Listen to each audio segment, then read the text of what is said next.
What's something people don't really think about during a zombie apocalypse? The smell. You haven't thought of the smell, you bitch. You're going on my mantle. In a glass box.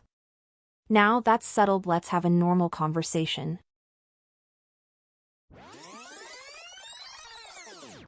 Gasoline will go bad in a few years.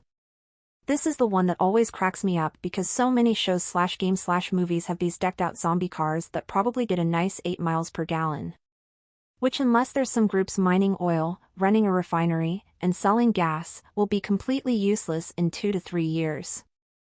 I love that in Mad Max Fury Road they show that in the wake of a post-apocalyptic world they still have an oil and gas refinery up and running. I loved the Mad Max world building. It just felt so real compared to most end-of-world scenarios. The first Mad Max just felt like they were driving around my hometown in the 80s. It isn't even clear that an apocalypse happened.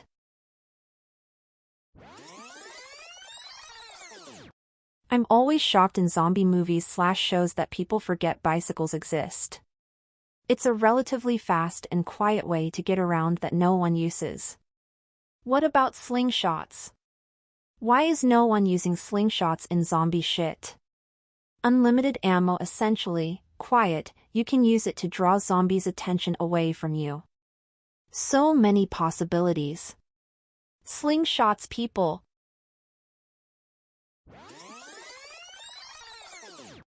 Waste management. I see this in other doomsday scenarios as well. With no septic system or trash collection, I see disease being more of a risk than a lot of other factors. Same with injury, sure there's first aid, but without a power grid to refrigerate meds, something as simple as a cut or scrape can prove fatal. Edit, I'm talking about general population.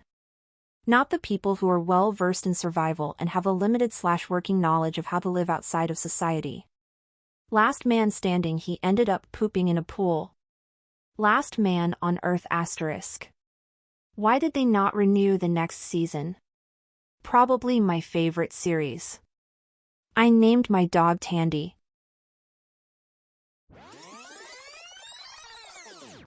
People with chronic diseases dying from lack of meds after a few weeks or months. Diabetics, for example, that rely on insulin or metformin. I'm type 2, not sure how long I'd last without metformin and a variety of food choices that allow me to eat and keep my blood sugar in control. Months? A couple years? I have a very heavy prescription on my glasses and always thought about this. If I broke them, I'd be SOL. Reminds me of the episode of Twilight Zone where an introverted book lover finds out he is the only person left alive on Earth and is so excited, and then he breaks his glasses. Watched this when I was in middle school and it still haunts me to this day. I mention it often.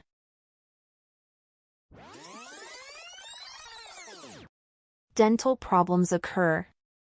Imagine having braces on when the apocalypse starts and never being able to safely take them off. I feel like there's a book about a teenage girl trying to find a dentist during a zombie apocalypse to get them removed, might have been a fever dream though. Called Brace for It. Kinda want to read it, lol. Oh f, you guys aren't trolling, it's real. Adds to my book list.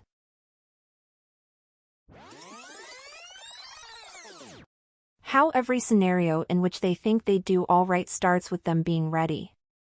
I imagine a whole lot of very capable people would just be sleeping in and wake up to the sound of breaking glass and die in a minute. In the remake of Dawn of the Dead, I liked how Anna, the main character, is waking up and there's a zombie child attacking her and her husband, and she has the sense to grab the keys to the car and run like hell, but she's in her pajamas and barefoot. This is how the few survivors are probably going to be. Woefully unprepared and scared as hell with no idea what's going on. I mean, to be fair, Zombie Girl did give her a lot of time to wake up and snap out of it, before attacking. The first few zombies in a lot of zombie movies are usually really polite. Instead of immediately attacking, sometimes they just be extra dramatic and pretend to be chill for a moment before the surprise attack.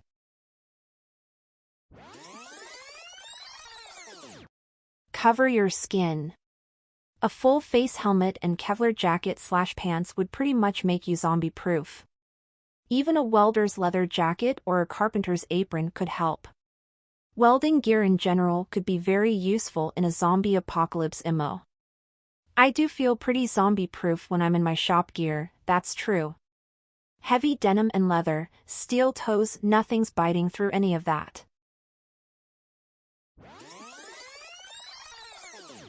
Play a game like Zomboid and your first few days if not weeks is built around hardcore survival scavenging and discipline via trying to reserve and avoid wasting supplies.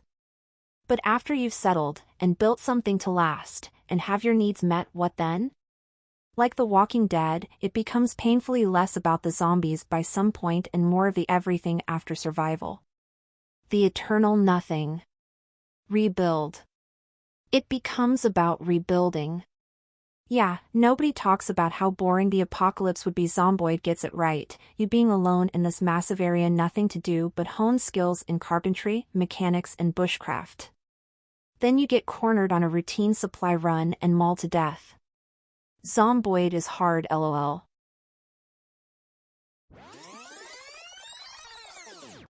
The ideas that you come up with, the places you think about going to, are probably the same exact thoughts that countless other people have as well.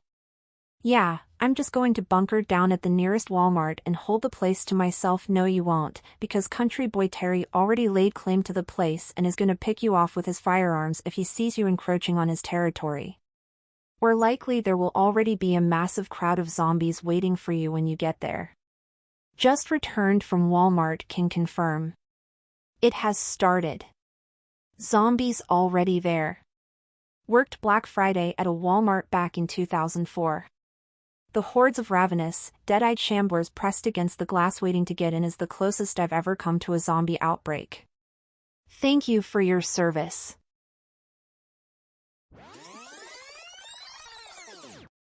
That you'd be living to merely survive with no comforts.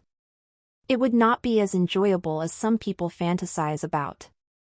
Lack of nutrition, medication, hygiene products, medical care, new clothes/shoes, etc., etc. Wear contacts. Good luck finding saline solution or getting more. Or you take them out to sleep and get attacked meanwhile. It would really suck. I've always told my family that in the event of a zombie apocalypse, I'm just going to go ahead and give in. I'm not ready for a crappy life worrying about zombies around every corner. I'd certainly try to survive, but probably not super hard, you know?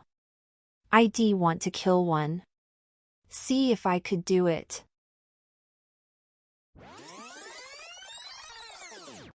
Lots of people are gonna try and go to the woods and start building fires, which will inevitably get out of hand, causing wildfires. Or more likely, they will start to run out of food. A lot of people think that you and some other hundreds, or thousands, can survive in the middle of the forest with no much effort, just picking berries and catching rabbits.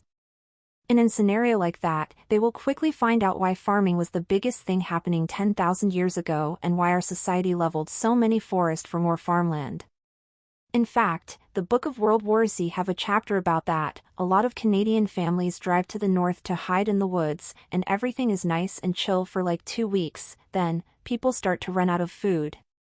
My genuine plan for the apocalypse is to go into the woods in my SUV loaded up with whatever I can loot from the store, and a gun. The gun isn't for hunting, but rather to kill myself with before I starve to death, because I have no idea how to survive in the wilderness.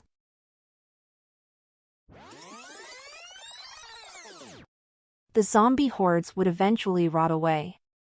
Their bodies are decomposing, so eventually their tendons and whatever would no longer be able to allow the undead to be mobile. Survivors just need to wait it out.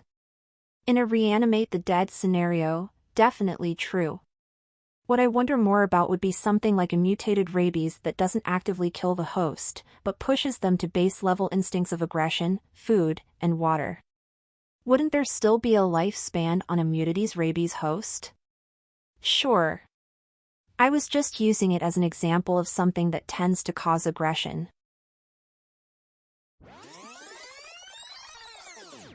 Move to a hot and humid climate, flaw, ga, al. The wild animals and especially the maggots will reduce all undead to skeletons in a matter of months. Also, buzzards love the smell and taste of rotting flesh. Or a crazy cold climate. The zombies will just freeze solid. White Walkers.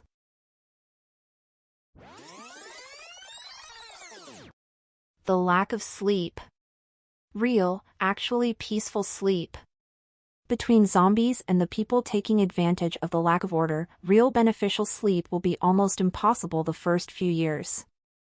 Imagine the first month sleeping 4 to 5 hours per night, really light sleep.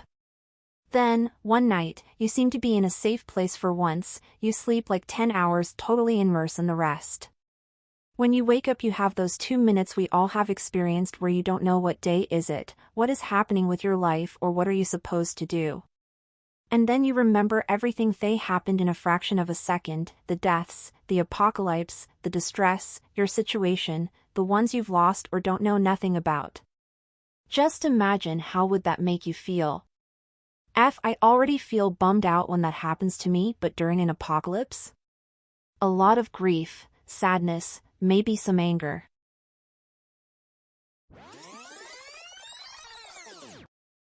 Please like and subscribe for more daily content.